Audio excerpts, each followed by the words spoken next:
Corona के विकराल रूप ने जनमानस की नींदों को उड़ा दिया, लेकिन सिस्टम चलाने वाले कुछ लापरवाह अधिकारियों की नींद आज भी नहीं खुली है, जिसका खामियाजा आम जनता को भुगतना पड़ रहा है। कोरोना संकट को लेकर देश के किसी भी हिस्से को उठाकर देख लीजिए, चारों तरफ हाहाकार मचा है। ऐसे में लोगों के मन में अब सवाल है कि कोरोना को हराया कैसे जाए। दूसरे फेज की इस कोरोना महामारी ने देश के अंदर ऐसी स्थिति बना दी है कि अब लोग खुद ही संपूर्ण लॉकडाउन करने की मांग करने लगे। लगता क्या है हमें, देखो मैं आपको बताना चाहता हूं कि कभी हमने गम, कभी हमने बेबसी देखी है। बीजेपी सरकार में हमने अक्सर बेकसी देखी है। हम सरकार की नाकामियों को इससे ज्यादा क्या समझे। आज हमने सारे हिंदुस्तान में वेंटिलेटर्स और ऑक्सीजन की कमी देखी है। साथियों, मैं आपको बताना चाहता हूं, जैसा कि अब ये देश में अफरा तफरी मची हुई है कोरोना संकट को लेकर। जब पहले कोरोना था तब मजदूर और प्रवासी यहां से प्लान कर चुके थे। मैं समझता हूं उस टाइम पर कोरोना की लहर इतनी ज्यादा नहीं थी जब इन्होंने लॉकडाउन लगा दिया था, लेकिन आज जब लॉकडाउन की जरूरत है तब ये सरकार वाले लॉकडाउन नहीं लगा रहे। ये पब्लिक को मरने के लिए इन्होंने छोड़ा हुआ है। ना हॉस्पिटल में कहीं ऑक्सीजन की व्यवस्था है, हर जगह ना कहीं बेडों की सुविधा है, ना कहीं वेंटिलेटर्स की पूर्ति हो पा रही है। ये हर जगह पूरी तरह से सरकार विफल है। इस सरकार को जगाना होगा और अपने देश की जनता को हर तरह से बचाना होगा।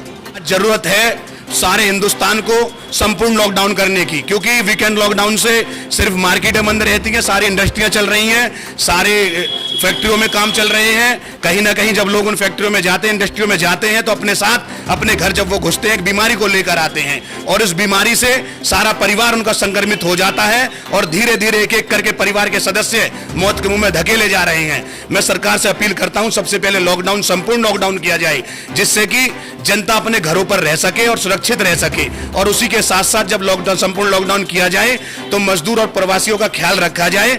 जब तक लॉकडाउन रहे इन गरीब लोगों के खाते में कम से कम सरकार को 6-6 हजार रुपए डालकर इनकी मदद की जाए, जिससे कि ये लोग प्लान करने पर मजबूर ना हो सके और अपना गुजारा कर सके। कोरोना की इस लहर ने लोगों को कतार में खड़ा कर दिया है। देश के तमाम हिस्सों में बेड, ऑक्सीजन और इंजेक्शन के लिए कोरोना मरीजों ने दम तोड़ दिया। सिस्टम से जुड़े हुए लोग भले ही तमाम दावे कर रहे हैं, लेकिन धरातल पर जो चीख और पुकार मची है वह भी लापरवाह अधिकारियों का जीता जागता सबूत है। गौतम बुद्ध नगर में, दादरी में तो कहीं भी किसी भी हॉस्पिटल में ऑक्सीजन नहीं है। डॉक्टर्स ऑक्सीजन को लेकर धरने पर बैठने के लिए मजबूर हैं। हर रोज वो सरकार से गुहार लगा रहे हैं, अपने जनप्रतिनिधियों से कह रहे हैं किसी तरीके से ऑक्सीजन की व्यवस्था की जाए, ऑक्सीजन उन्हें दी जाए, जिससे कि लोगों को बचाया जा सके।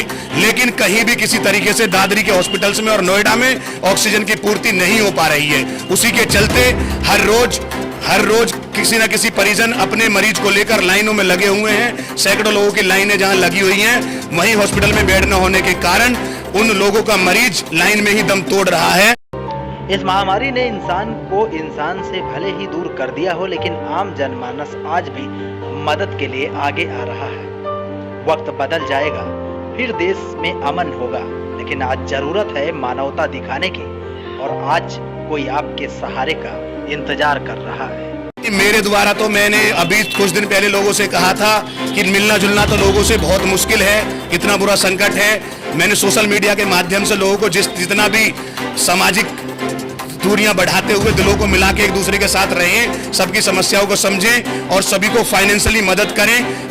हर किसी के फेसबुक अकाउंट पर किसी के 2-4 हजार फ्रेंड होते हैं। अगर सभी लोग 500-500 रुपए से गरीब लोगों की मदद करेंगे तो मैं समझता हूं 10-20 हजार रुपए से उसकी मदद हो पाएगी जो अपना इलाज कराने में लाचार है, मजबूर है।